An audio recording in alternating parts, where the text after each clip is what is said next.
Have you ever stopped for a moment while cracking open a crab leg, or maybe while watching one scuttle along the shoreline, and wondered why crabs come in such different colors?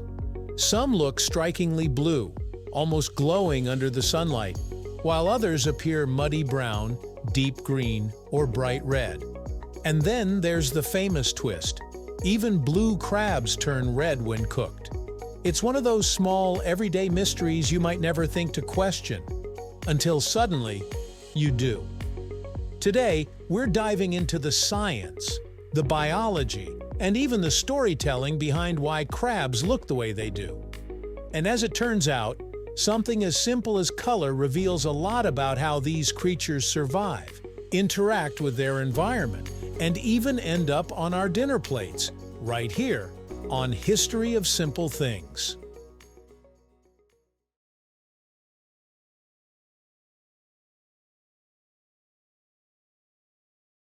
Let's start with the most well-known example, the blue crab. If you've ever seen a live one, especially the Atlantic blue crab or the blue swimmer crab, you know how stunning they are. Their shells have those brilliant blue highlights, almost as if someone painted them with a highlighter pen.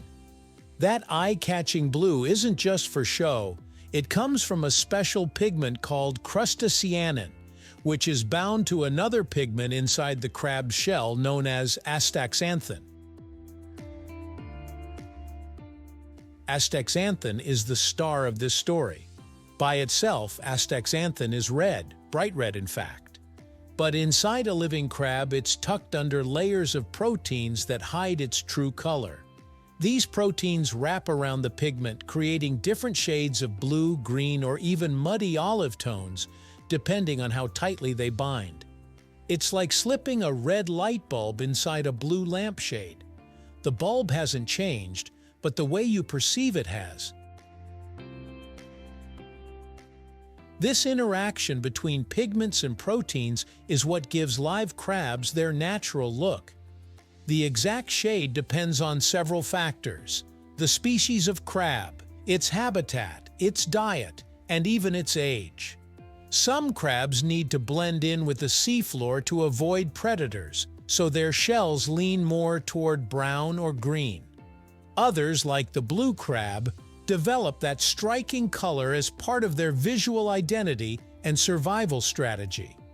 The ocean is full of creatures that use color as a form of camouflage, communication, or defense, and crabs are no exception. Now, here's where things get interesting.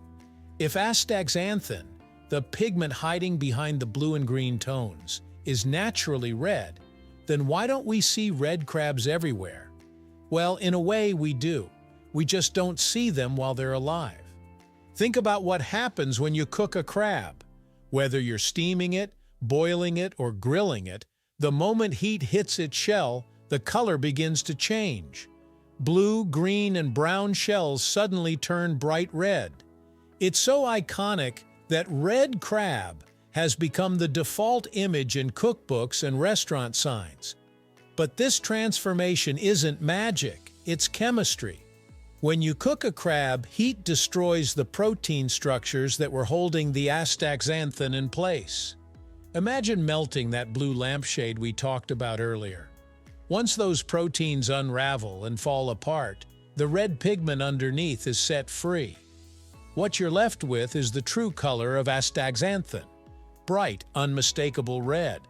That's why cooked lobsters, shrimps, and crayfish also turn red. They all carry the same pigment. They're just hiding it in different ways. So when we talk about red crabs, we're really talking about the natural pigment that has been unmasked. But what about crabs that are already red or orange even before you cook them? Species like the Christmas Island red crab, for example, stay vividly red throughout their entire lives.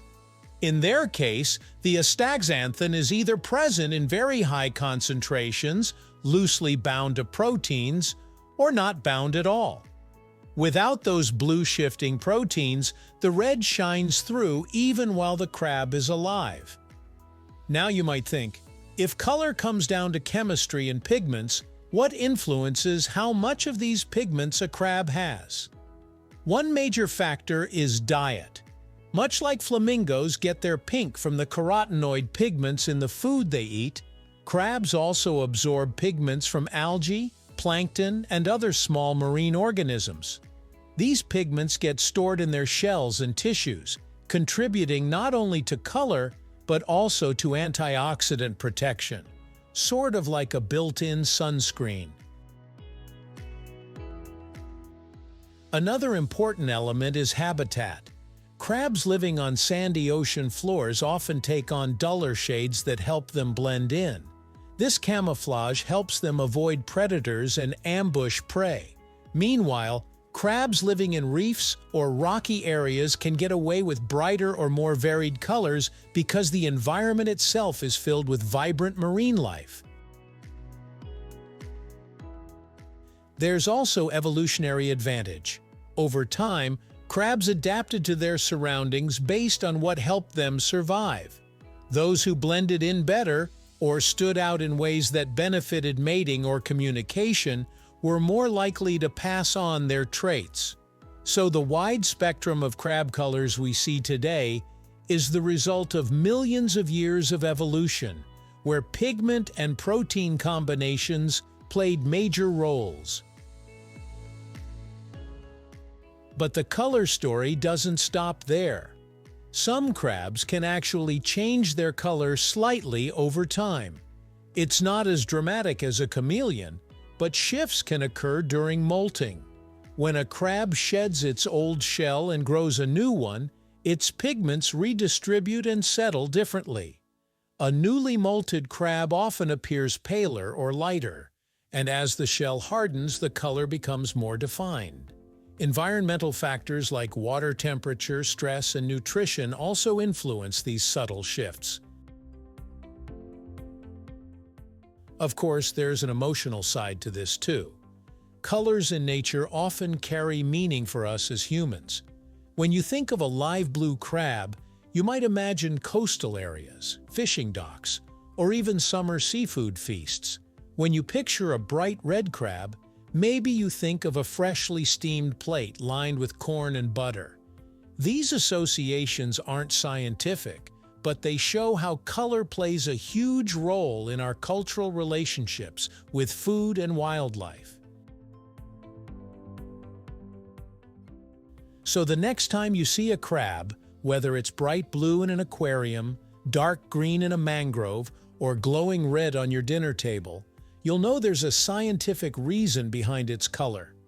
That shade isn't random. It's shaped by evolution, nutrition, chemistry, and the incredible diversity of marine ecosystems. Crabs may seem like simple creatures, but their colors tell stories about survival, adaptation, and the hidden layers of nature that we often overlook. If you enjoyed this video, please check out our other bingeable channels. Thank you for joining us on this journey through the history of simple things. Don't forget to like, subscribe, and stay tuned for more stories woven through the smallest details.